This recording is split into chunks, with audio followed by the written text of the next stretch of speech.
I want to start with just the kind of broad concept here, the link between spirituality, racism, and the development of the Black church. It's a pretty complex subject, but you guys have spent a lot of time thinking and reading and writing about it. So, Dr. Harris, I will start with you, Dr. Ken Harris, about just talk a little about those links and where they find their roots.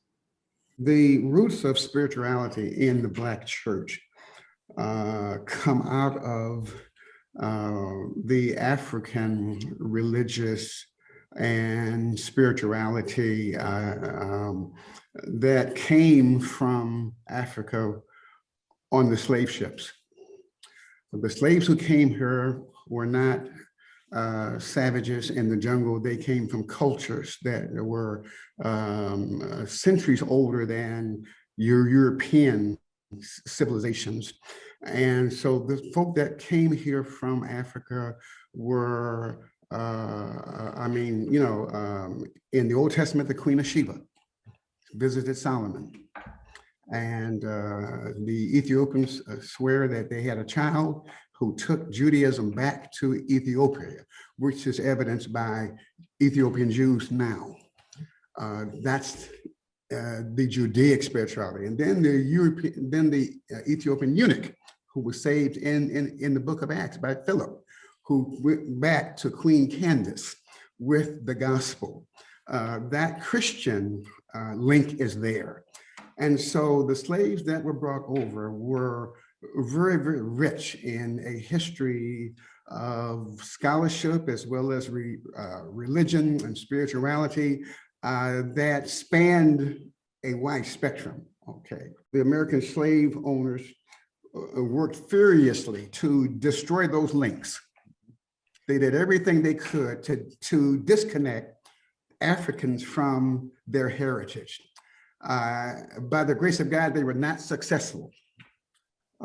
They split up families, they split up tribes and all of that. And then the very vicious attack against African language, African culture, African family values. Then in the American context, were merged at some point with the Christianity in the colonies. But the roots of it, Stephen, go way back. Prior to that, in antiquity, in the 6th to 10th century, the Babylonian Talmud, which contains interpretations of the Hebrew scriptures by rabbis, characterized Africans as, I wouldn't say subhuman, but others.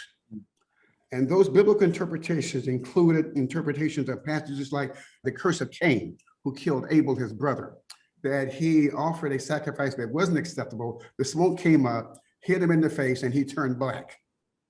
And so that immorality tinge with black skin was planted at that time. And also the curse of Ham, where Canaan, one of the four sons of Ham, saw Noah in his nakedness, and then he was cursed by his father, Noah, and that curse turned his skin black. But somehow over the centuries, not only was Canaan turned black, but all the sons of Ham were cursed likewise, according to European and American theologians.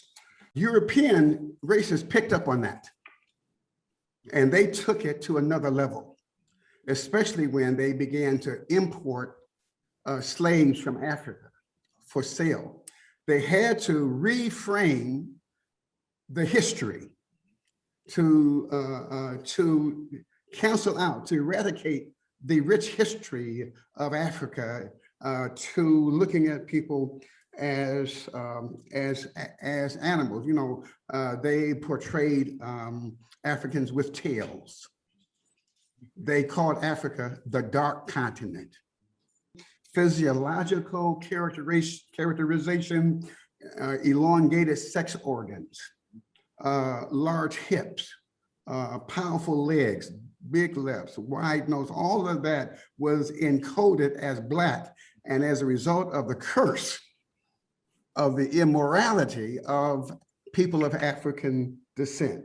And so immorality then was encoded by racists as Black skin versus Caucasian skin, which was purity and righteousness and morality. The white Christ that was imported along with the slaves.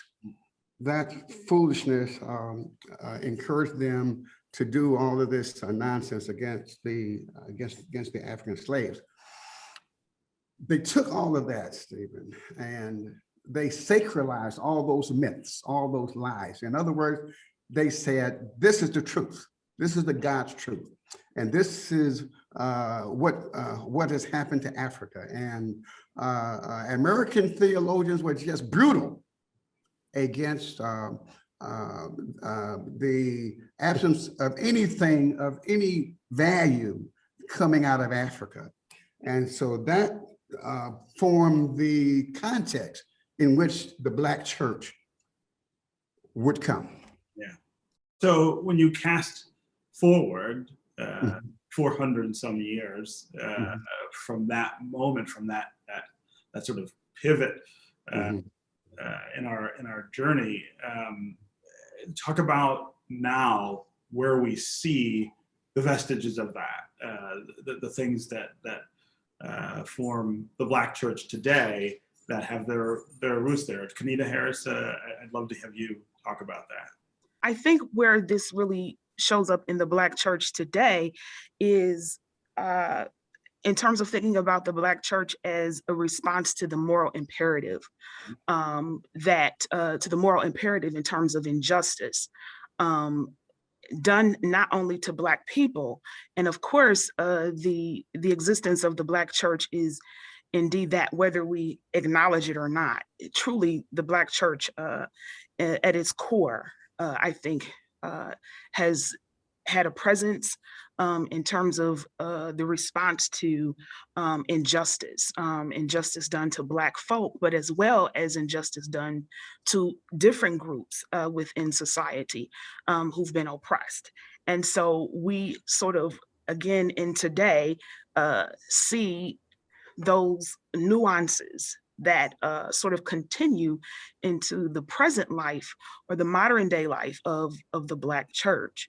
And so in that, we can see that in terms of not only in forms of responding to injustice, but injustice such as, racism, and the Black church always being a space of affirmation of Black people in terms of their humanity, in terms of their religious experience and their spirituality, and the ability to be able to freely express that. And now we see even a diversity. There's never been necessarily a monolithic in terms of what it means to be Black and to be spiritual, or to be Black and to have a religious experience. There's never been a monolith, even when we think about in terms of historically how denominations within the Christian tradition that have been created initially by Black folk, there's still sort of a diversity there. And what tied all of those traditions was, of course, belief in Jesus, but also the belief in God entering into the context and the experience of Black people. For me, myself being a millennial, one of the things that I think I see is sort of a return to the fact that we're really actually very racial and ethnically and culturally diverse within the African American community. That again stems back to us not being necessarily a monolith. And so what that then entails, I think, is even this sort of sense of being able to recover sort of the experiences, the cultural and religious and spiritual expressions and even ideologies that we see within African culture and African spirituality and religion, and returning to those, in a sense, to be able to understand, even in terms of our own affirmation of ourselves as being created in the image of God, and being able to freely express that and live that out. Again, as Dr. Harris said, that those roots were never snuffed out of our spirituality. They were still rooted deep within us. And we see those expressions throughout different aspects of Black religious experience and spirituality, whether we look at the music, Black sacred music, from spiritual hymns to folk music to gospel music, even in those sorts of religious expressions, we still hear the rhythms, if you will, of our ancestors in terms of African spirituality. I'm a historian, so I want to go back just a bit and pick up that there are threads that run through the development of the Black church in America, and two words that come to the surface that Kenita and I have been talking about is the word prophetic and the word subversive. That those two words shape the African-American response in the crucible of oppression. The Black church that James Melvin Washington called the Black communal womb. In that incubator, the struggle over these hundreds of years in America to this day, the idea of prophetic and prophetic come to play. Now, when I say prophetic, I mean it's rooted in the Old Testament scriptures. Even though Europeans try to brainwash Blacks to believe their way in terms of the interpreting of scripture, Blacks didn't buy it. You know, they would sit quietly on the plantation, listen to these stupid sermons, but they weren't believing it. Okay, and so they would go into their quarters and go into the hush harbors, and they would strategize. How do we? First of all, we don't believe that stuff, and so let's continue to figure out ways to undermine how we're being treated. Yeah. And so they were subversive in a righteous way. They were righteous warriors. And plantation owners throughout the South couldn't sleep at night because they didn't know when the slaves were going to rise up, because these were not folk who just got off a boat, but these were African warriors. They were African royalty. They were kings. They were statesmen who would not tolerate the conditions of slavery without a fight. Yeah. And if you look at the books that were written by Black scholars of a generation ago, the titles tell you something. Kelly Brown Douglas, The Black Christ, in answer to this white Christ thing. Kane Hope Felder, The God of the Oppressed. James Melvin Washington, Conversation with God, 2 centuries of African-American prayers. And then he also wrote the book, a great book, Frustrated Fellowship, The Black Quest for Social Power. Gayward Wilmore, Black Religion and Black Radicalism, an interpretation of the religious history of Black America. I mean, scholars have done a job reframing in a proper sense the origins of struggle and subversiveness and the prophetic authenticity of the work that they've done to confront and racism and injustice in America. It's not a moral vacuum.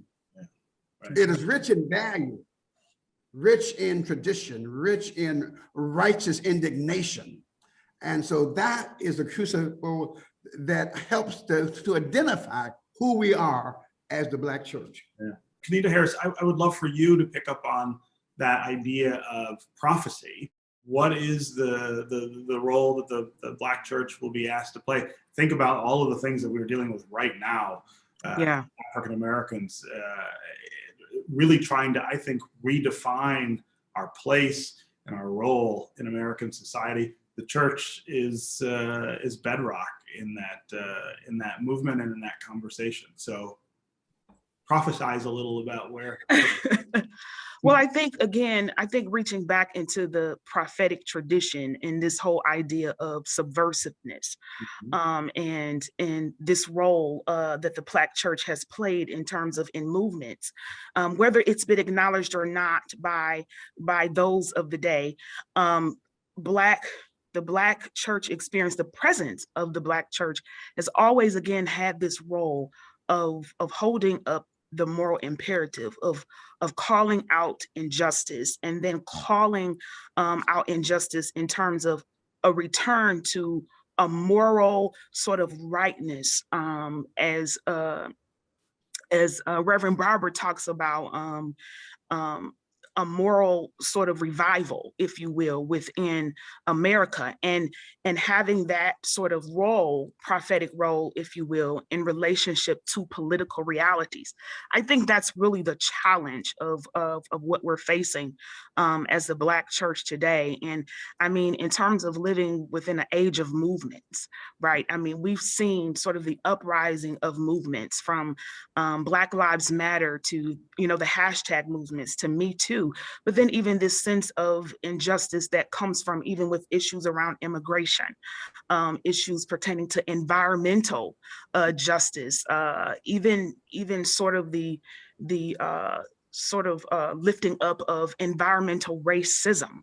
I mean, there is a plethora of issues that we are addressing and facing. But I think one of the things that, again, that even as a millennial and looking back in terms of this, again, prophetic tradition of speaking truth to power, and lifting up the moral imperative, I think one of the things that we continue to see is that particular call and that particular role. The Black church today, I think, has to, rediscover, in a sense, what its place is, its place in life, if you will, in terms of how are we called in a very diverse and inclusive way to still speak to the issues that pertain to the Black community, to the Black experience, but as well as sort of think about our relationship to not only just our oppression, but the oppression of all.